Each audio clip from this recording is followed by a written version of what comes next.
Hey everybody, it's Tuesday. It's October 2nd. I hope your week is off to a great start. I'm doing fine here in New York City. I was a, I was up pretty late last night as well as into this morning, uh, researching the information on the Montana court case. And so that's why I'm making this video today. I wanted to share some information with you. All right, so let's get started. All right. So normally when it comes to your parents, I normally advise you to please not do or say anything that is confrontational. I always ask that you please, try to stay below radar. Right? So I always ask that you try to stay below the radar, try to, um, go about your daily routine because remember, we don't want them to take away any level of independence that you already have, any of your freedoms. We don't want them to revoke them. So we need you to, to be as peaceful with them as possible, right? And keep in mind, if you're in public school, we need you to stay there. We need you to have access to your teachers. We need you to have access to your guidance counselors. So if you go popping off at the mouth at them and then they take you out of public school and they tell you you're going to be homeschooled from now on, that it's a problem. So that's why please don't confront your parents. Um, But now here's some information that we're going to discuss that you may be able to share with your parents. If you can do it in a non-confrontational manner, that might help you. Okay, so in the Montana court case, right, there's a pedophile. He had harmed a child, and it was reported to the elders. The elders called the legal department, Watchtower's legal department, which is in New York State. Okay. In Montana, the law is that the religious leaders have to report any child abuse, any sexual child abuse, has to be reported to the police. And those elders in Montana failed to do that. They called Watchtower's legal department. They were given instructions. They did not report it, and as a result, this person went on to harm others. As a result of that the plaintiff in this case sued Watchtower. Now, because those instructions that the elders followed came from the New York office of Watchtower, that is the only portion of Watchtower that could be sued. All right. The court required that Watchtower disclose to the court how much funds that the New York corporations of Watchtower have. Okay, and that number totals a little bit over $1.6 billion. Okay, so it's over $1.6 billion for the New York offices, for the New York companies alone. Now, Watchtower's other companies and other countries and everything, that number is unknown. We don't know how much money and funds are in those corporations. But for New York, it's $1.6 billion. A little bit over $1.6 billion, okay? So when the jury decided on the amount to award the plaintiff, they based their number on how much New York corporations of Watchtower had. Okay, so now why is this information important? Because if you do choose to confront your parents, and if you can do it in a calm manner, this is a good case to use. Why do you want to use this case? Okay, number one, you don't want to use anything that appears that you're an apostate.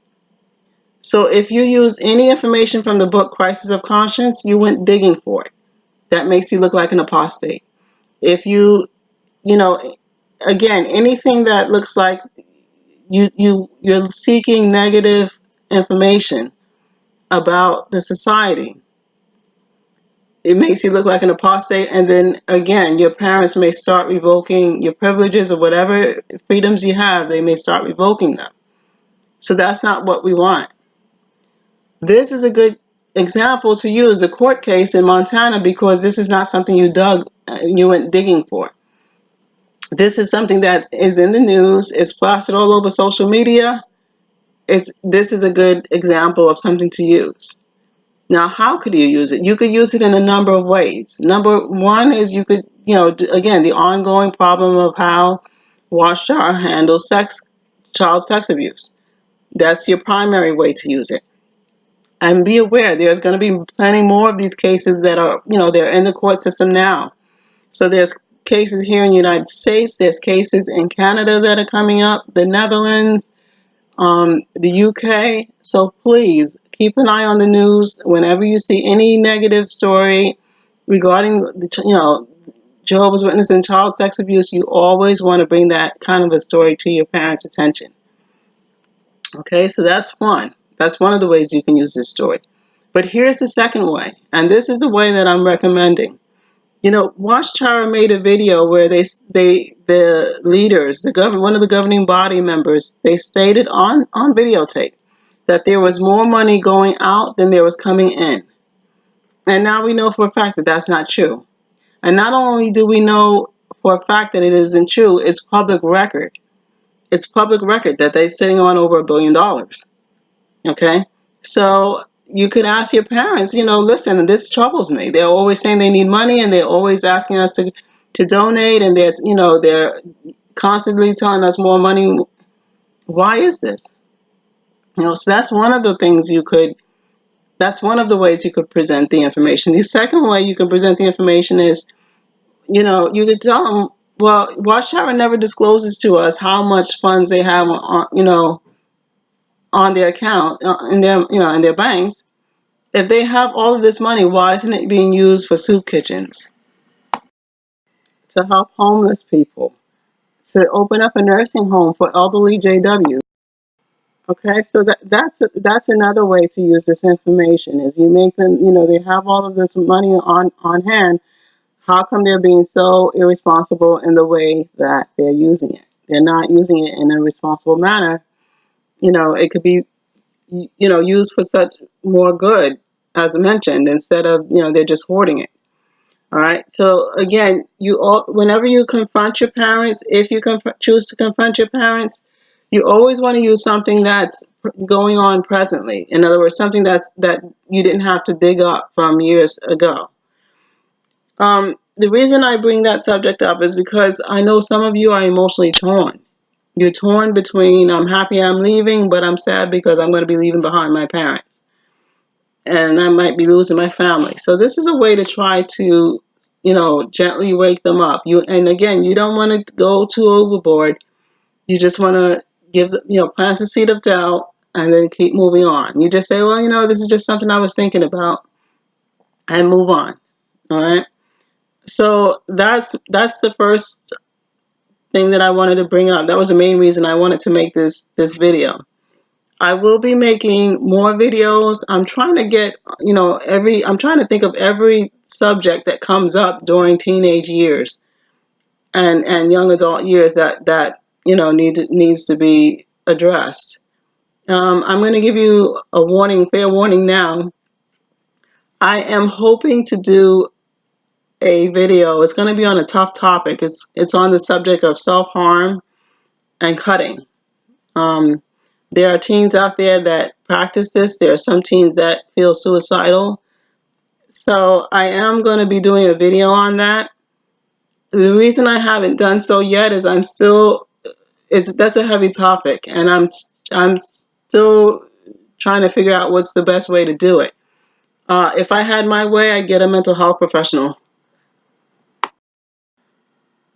So if I had my way, I would do the video with a mental health specialist, and let them advise teens and young adults as to getting help. So I'm just giving you a heads up that subject will be addressed. I'm still just figuring out the best way to go about it. Another issue I wanted to bring up, the Facebook group. So I know there aren't a lot of teens joining that group, and I do understand the reason why. For any who have never been Jehovah's Witnesses, Jehovah's Witnesses discourage all social media. In fact, they hate the internet in its entirety. Any site that does not promote them, they dislike. And so when members are on social media, they tend to police them. They they they really, I say police them for lack of a better word, but they they really track their.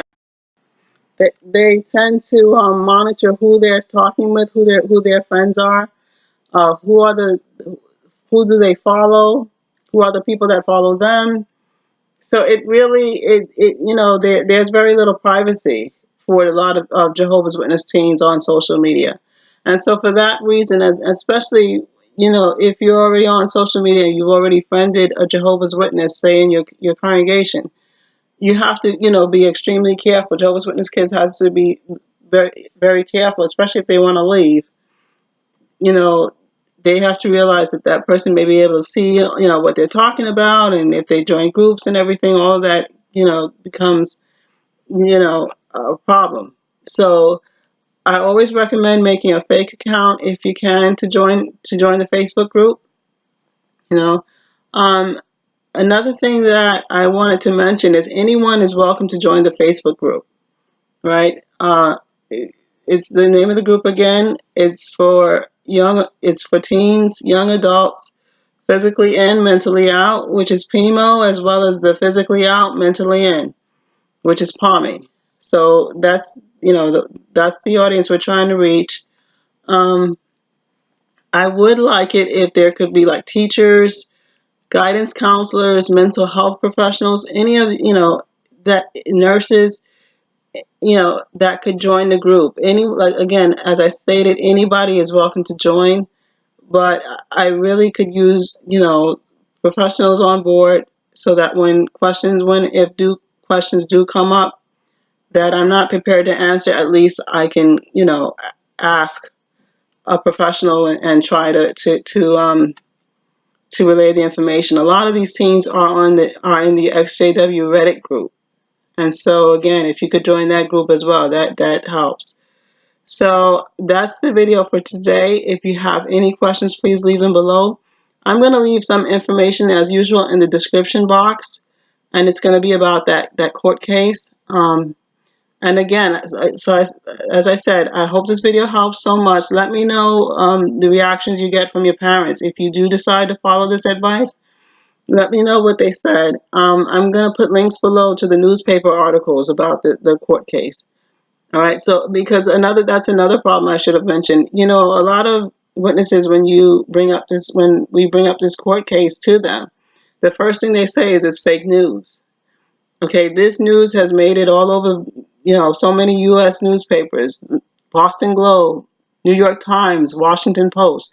It's made the newspapers over in the UK as well as Argentina. So this is global. This news is not fake news that came out of the National Enquirer. Okay, so that's what I'm gonna put all those links below. And thank you so much for watching. Take care. Have a great week. Love you guys. Bye.